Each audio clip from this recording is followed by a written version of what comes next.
Kia ora, and welcome to Without Borders, your fortnightly dose of real people, real conversations, and a little bit of real estate. Hello, I'm William Tatana of T. William Tatana at the Ray White Damerel Group. Now, I've had a rich and colourful career in the UK, Australia, and New Zealand. And I've met some fantastic and wonderful people along the way who have contributed and shaped me into the person that I am today. I'd like to share those people with you because we can all learn and be better human beings. Without Borders will inform, educate, and entertain you over 20 minutes. Good people have a story to share and a lesson to learn.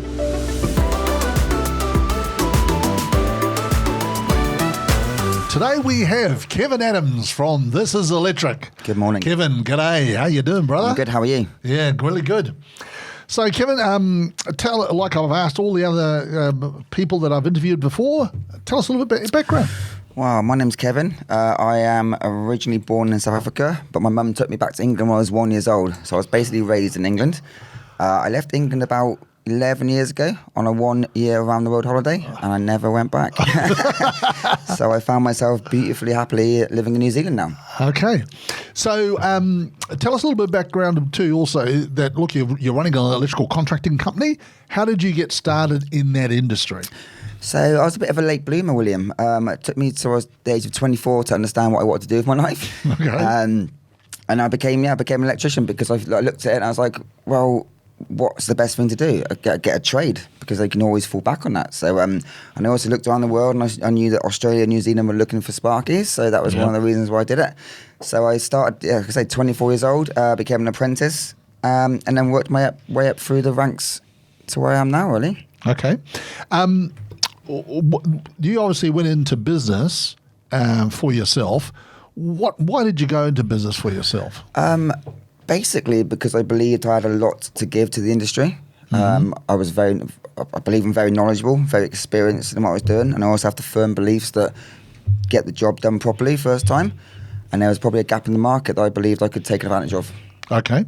Now, there's tons of electrical companies out. I'm driving out every day. I see, sign-written vans and everything.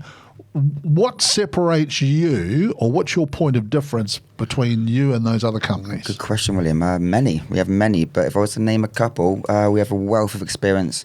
We have a lot of staff from different industries, different backgrounds, different age range, but we have a lot of experience in a lot of fields. We can basically do anything with a cable, and make it even wireless now. Yeah.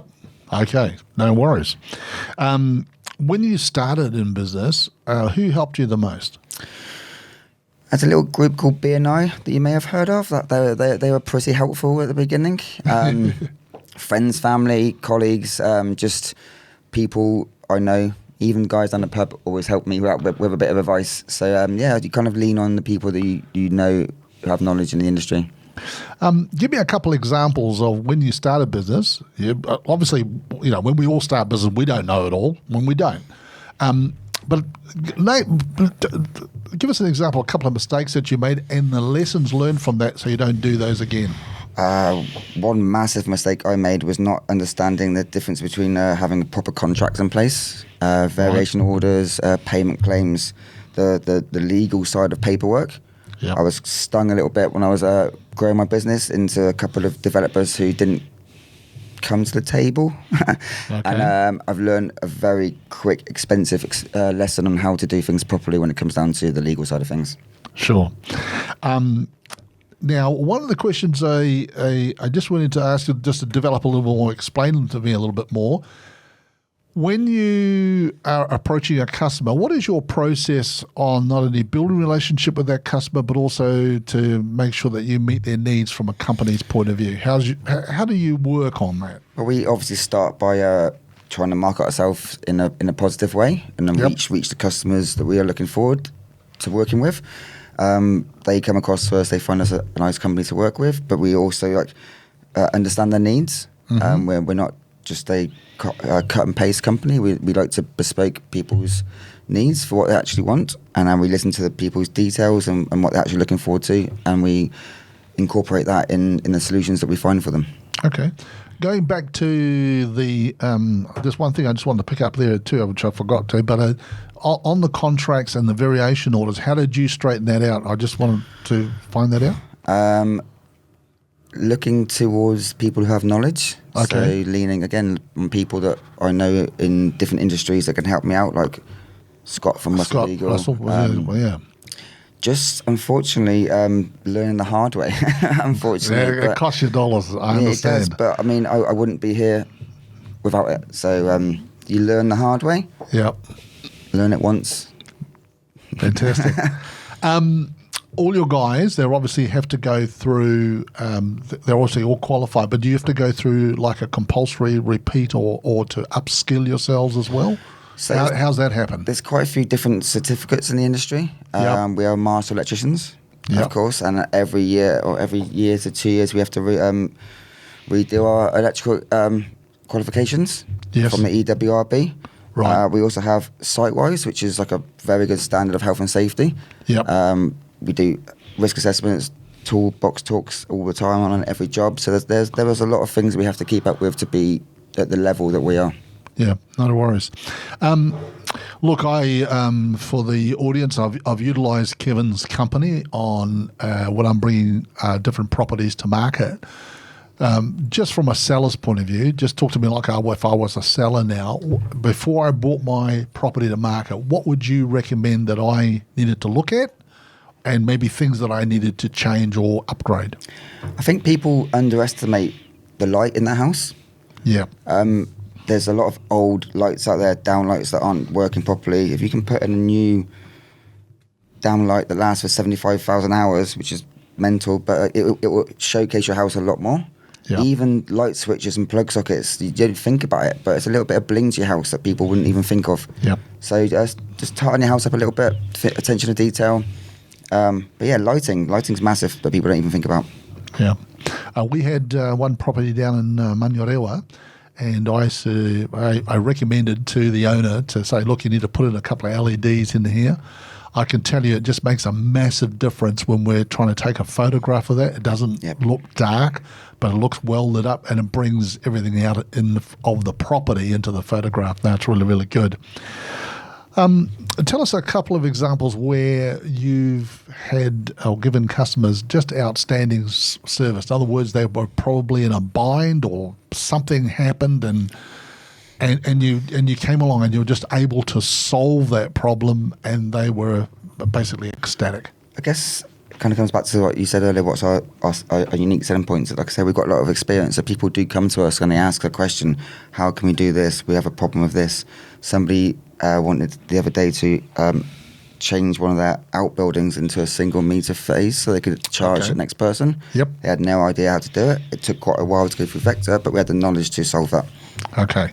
No worries. And have you got another example there that you've done similar? Yes.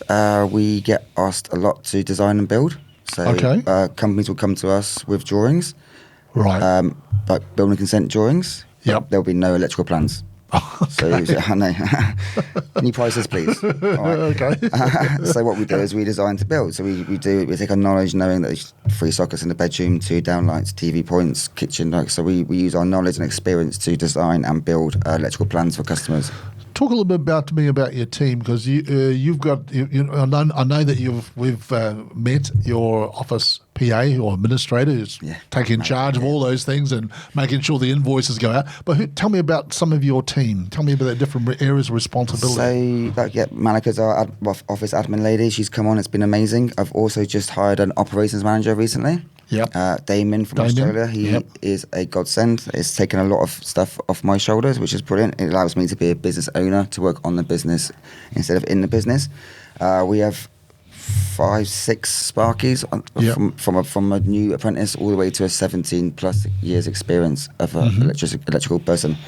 We also have, this is solar, which we have 7, 8 staff on nowadays installing as well. So we have a very wide range of experience and knowledge in the team, which is good. So do you have a quantities person that, so you say, look, we design up So if somebody gives us the plans and we design up, have all electrical, who does that in your office mainly? So we hire a couple of estimators. Okay. Electrical estimators that are professional in what they do. So we send the plans to them. Right. And they come back, they contact the suppliers and find out the best prices and come back with the best solutions for the customer.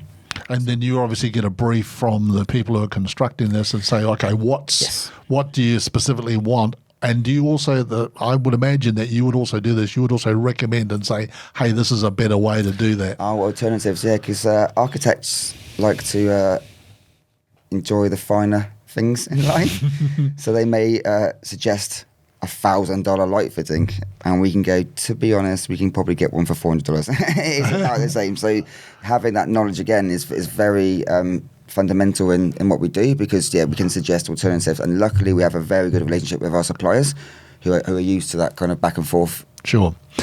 For any tradies that are listening, what would be three things that you would say if you're going to go into your own business? These are the three key things that you would need to look out for if you're thinking about being self-employed and being a contractor. Know your numbers. Okay. Have a little bit of education about profit and loss statements. Like, zero is brilliant, but you do need to understand the ins and outs of it. Right. Marketing, again, you need to understand all these kind of things. It's not just being a tradie. I remember when I was a tradie and it was just a screwdriver in my hand. Yeah. There's more to it. Being a business owner, you've got to be interested, keen, and hardworking to own your own business and enjoy it. Right. There's going to be some challenging headwinds this year, particularly with inflation. You got Ukraine, Russia. Yep. You got the Americans to keep printing money like out of sight. At some stage, there's going to be a correction on all of that. What would you say to any business to prepare to take on that kind of There's situation? a lot of supply issues at the moment. Yep. People can't even buy jib or timber, let alone lights. So I would look ahead, plan, educate yourself where things are coming from and where they need to be. You can always get off-site payments if that's the case. Yep. But just be prepared. I guess hope for the best, prepare for the worst. Yeah. So just use your experience, use your connections, use your knowledge in planning forward, because you never know what's going to happen around the corner. Right. Okay. So if you know you've got a big project coming up in, say, 6 months on that sort of thing, when do you start your purchasing? As soon as we sign the contract. So you purchase all of the stuff that's required for that project. Evidently, it comes down to us to supply the materials. Yes, it does. Some builders and clients we use, they're very good at supplying off-site payments, which is a massive help. But I think they understand the issue that, because copper prices go up every day. So to secure the price of the quote that we give, we need to buy stuff as soon as we possibly can. And I think that's the biggest problem at the moment over all trades is a supply issue. That's amazing. Okay. Well, I don't think that's going to be corrected in the next 12 months. I think it's going to take a little while to get out of the system. Have you seen Countdown recently? There's nothing on the shelf. It's all over the whole board. There's just nothing coming in. And I'd be interested to find out what the actual reason is. But there seems to be a lot of supply issues across the board. So that would be the one thing that would be on my mind. All right, that's our takeaway for that today, is really plan well ahead and be prepared to act as well. Yeah, no worries. So Kevin Adams has been our guest today. Kevin, it's been a pleasure to speak to you from This Is Electric. So Kevin, how do they find you? A number of ways. You can look us up on the internet. You can call us. You can see one of our vans driving around. 0800 This Is Electric. Okay. So 0800 This Is Electric, or you can go on to, what's the website? www.thisiselectric.co.nz. Kevin, pleasure to speak with you. Always a pleasure. Thanks for listening to Without Borders and my special guest today. If you need help on your property journey or to be a guest on the podcast, I'd love to talk to you. Just get in touch with teamwilliamtatana.co.nz. Join me in 2 weeks for another episode of Without Borders, William Tatana and Friends.